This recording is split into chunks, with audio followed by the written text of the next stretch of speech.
তোদের পতন তো সবে শুরু হলো রে, কেউ বাঁচবে না। এমন সময় কাটাতে নিজের বিপদের কথা একবার ভাবিস না। আর আমি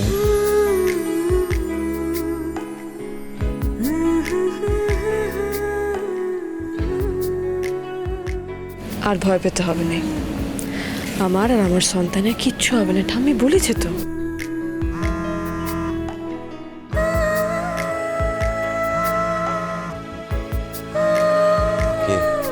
ঠাম্মি, হ্যাঁ ঠাম্মি বলো।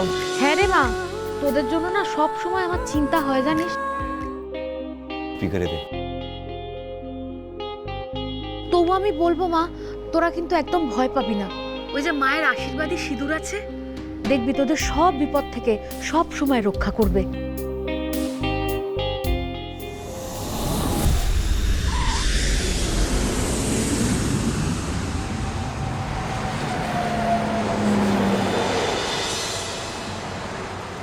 আচ্ছা পারুল দিদি, তুই আমি একটা কথা বল, এই যে শয়তানগুলো একে অপরের মুখোশ টেনে ছিঁড়লো, একে অপরকে অপদস্থ করলো, এতে দাদুভাই শান্তি হলো ঠিকই, কিন্তু ওদের শাস্তি কি হলো? ওরা এতদিন ধরে রায়ন দাদুভাইয়ের মতো কত ছেলের জীবন নষ্ট করেছে, ওদের তো বিরাট শাস্তি হওয়া দরকার। পেয়েছে তো দাদু, শাস্তি পেয়েছে। ওদেরকে শাস্তি না দিয়ে আমি ছাড়ি? কেমন শাস্তি পেয়েছে দেখবে, এই দেখো।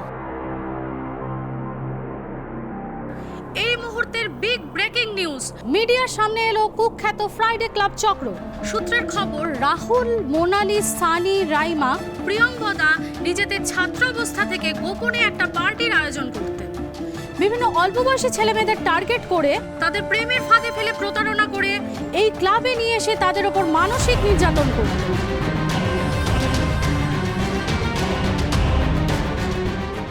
অপমান করে আত্মবিশ্বাস টলিয়ে দিয়ে তাদের মাটিতে মিশিয়ে দিতেন। সমাজের নিচু স্তরের কিছু মানুষকে টার্গেট করে তাদের বিনোদনের রসদ বানাতেন এই পাঁচজন। সম্প্রতি হেরিটেজ মুম্বাইয়ের স্টোরে তাদের এক মহিলা কর্মীকে হেনস্থা করার ভিডিও আমাদের কাছে এসেছে। দেখে নিন সেই চাঞ্চল্যকর ভিডিও।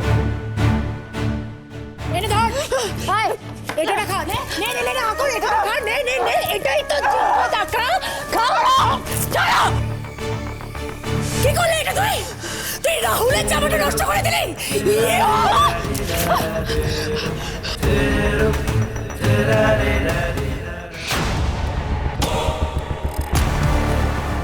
এতদিন এই পাঁচজন সমাজের গণ্যমান্য ব্যক্তি হলেও এই ভিডিও থেকে জানা গেছে এনারা ব্যক্তিগত জীবনে মানুষ হিসাবে কেমন।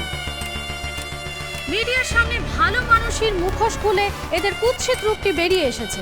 মা গো মা, এরা মানুষ না রাক্ষস? এরা সব মানুষ রূপী রাক্ষস। তোদের পতন তো সবে শুরু হলো রে, কেউ বাঁচবে না।